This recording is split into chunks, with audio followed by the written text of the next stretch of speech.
Hi, and welcome to LNA Does Audio Stuff. If you like the song that you just heard, then hold your horses because that will be on my future EP, which will come out this year. I also did a full walkthrough of this live performance on my Patreon account, where I explain how I did it, how I set it up. So I'm just gonna link my Patreon account down below so you can go and have a look at it in Patreon. Okay. But hey, we're not gonna be here talking about my EP. We're talking about Voclia Dubler Studio Kit. So thank you, Voclia.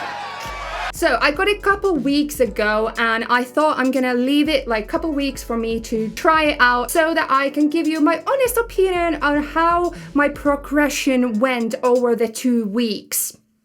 When the box arrived here, it looks beautiful. Firstly, it comes in a like customized Voclia box, and that is very pretty. You open it up and inside of there you get this other box that says Dubler Studio Kit, and it has a beautiful logo there. And inside of it you have instructions, so how to register it, as well as how to setting it up with your DAW. Inside, we have the microphone. It looks very like a dynamic microphone, but the difference is on the other end, it's not XLR cable, but it's a USB-A to USB-B connection cable.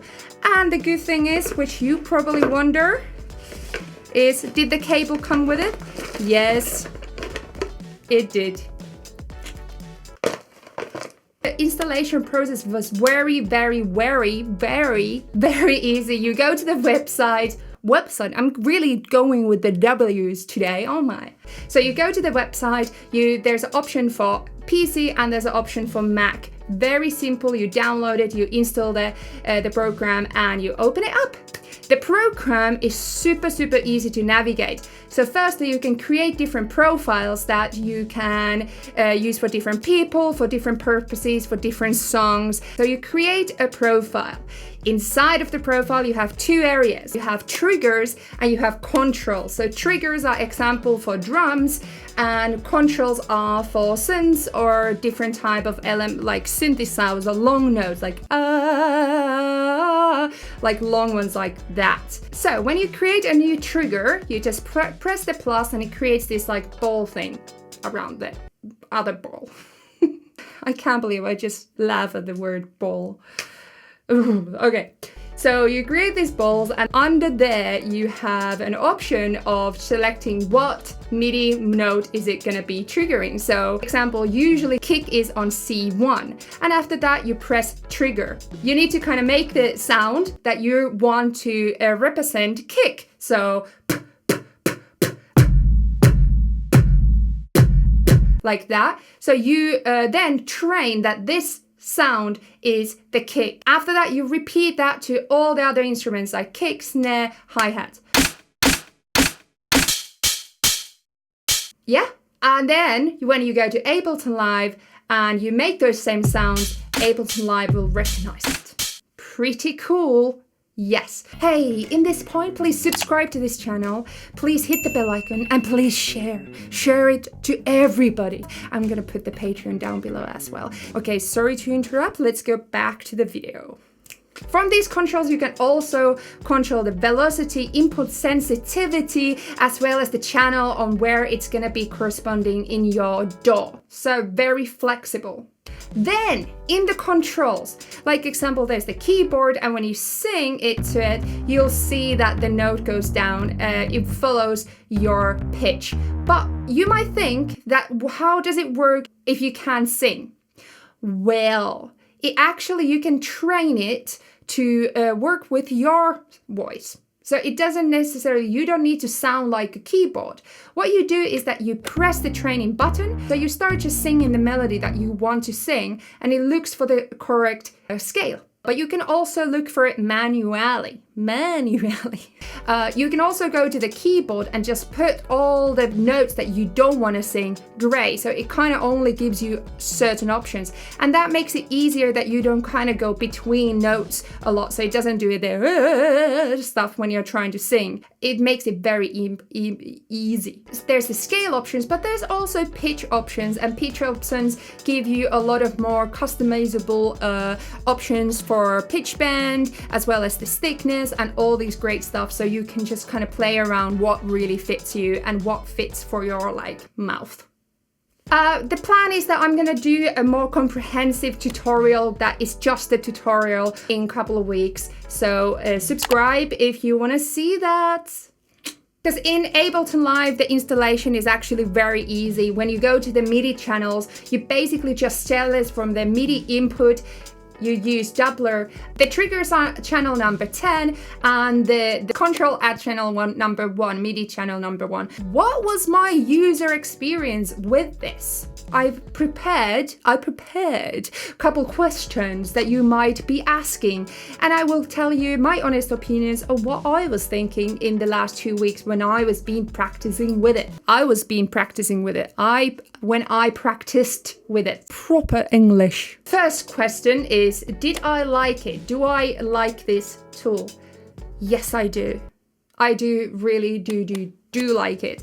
I think it has its place in my studio. It definitely has a place in my live performance. I think overall, what I will come back to it, but the biggest problems I had was with the beatboxing or the triggering. But generally, I like the fact that you don't need to be a beatboxer. You don't need to be a singer. Well, I do sing, but if you don't, then absolutely fine. I think it's made to be very easy, but you just need to figure out what are the tricks and tips for you if you struggle with singing, or if you struggle with triggering or the beatboxing area. Also, what is my favorite thing about it is you can trigger it and MIDI with any sound. So example, I can make a whole song of just snapping, example, that the kick is a snap. If you can make the sound with your mouth, then you can actually do claps and snaps and stuff. So then it does react to those as well. I like that I'm kind of holding this now. It's that microphone that is recording, not this. Nice. Okay, second question. What did I find difficult? I found difficult mostly the triggers. I never beatboxed, and I never even tried to beatbox. Because I know you don't need to be a beatboxer. You just need to make sounds with your mouth. But I feel like I never had the control over making a rhythm with my mouth, because I've never done that. I sing, but I've never gone or whatever. Even that was struggle for me. So I did struggle with that. But after a while, I found a tutorial that was a very simple tutorial to watch. And it kind of teach me the basic of how to do a kick example, that it doesn't need to be it can be, so that did really help me. And keeping it simple. I try to be too fancy too fast. Now I've been practicing just with 3 sounds, which are p, k, and s.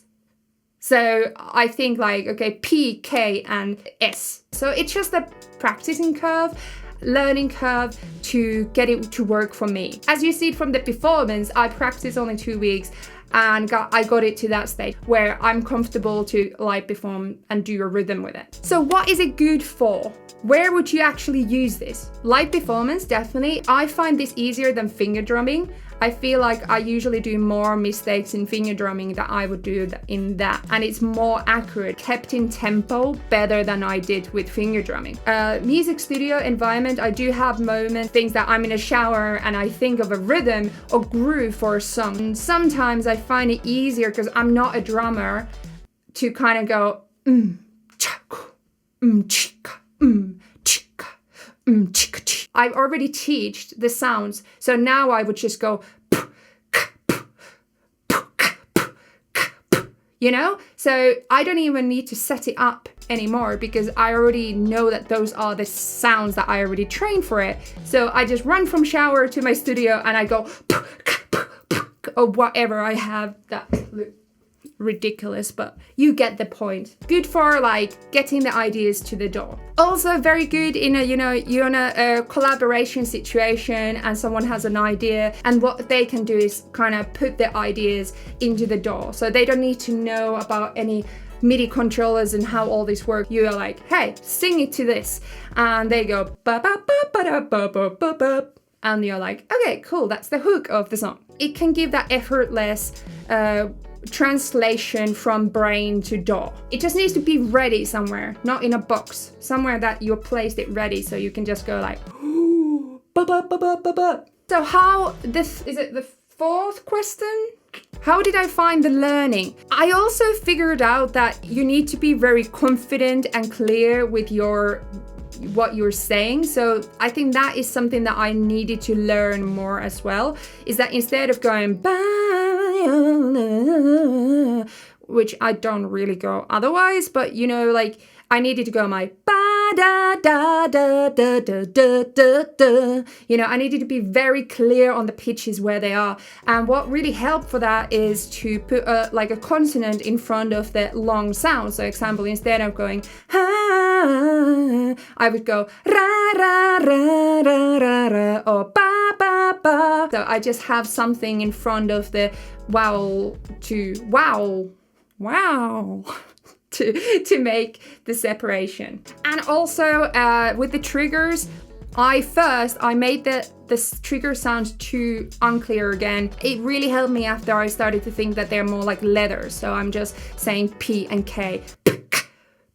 Yeah, that was all the question. I definitely did find it useful. I do actually like it a lot. And as I said, I'm gonna do a tutorial about this as well. And maybe more live performance stuff. Let me know down in the comments, like what kind of stuff would you like to see? But now, hey, it's the Q&A section of my video. So last week I asked you to ask me a question down below, which I'm gonna ask also this week. Ask me anything and I will answer you.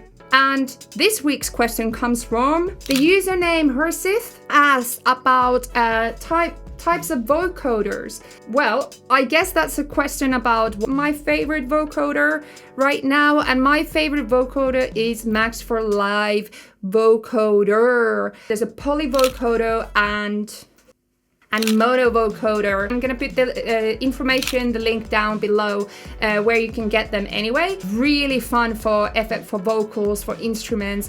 And yeah, I've been playing around with those a lot. Please, next week, ask me anything again. Put the questions down below and I will pick one of those questions and I will answer it in the end of next week's video. So I will see you next week, next Sunday. Bye. Bye.